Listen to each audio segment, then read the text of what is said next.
Akhilesh Kashyap writer के power देखे, गाना ला दिया उन्होंने, फिर से गाना ला दिया ना, जबरदस्त गाना। टुनटुन यादव के साथ गाना है जिस गाने का टाइटल है चल चल तहरा माई के कहा तनी।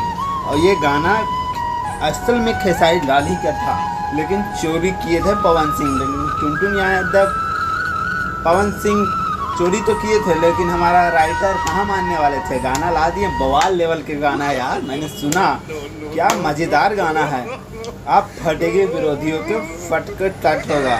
और फिर किसी को भी गाना हो, चोरी तो चोरी हुआ। पवन सिंह के एक डायलॉग था, कहाँ से पवनवा चोरी करिए, जहाँ से हम बोली ला वहीं से सारे गाँव पादी निकलेला। एक घर से मतलब पवनवा के घर से ये सारे गामा पादी पैदा होता है।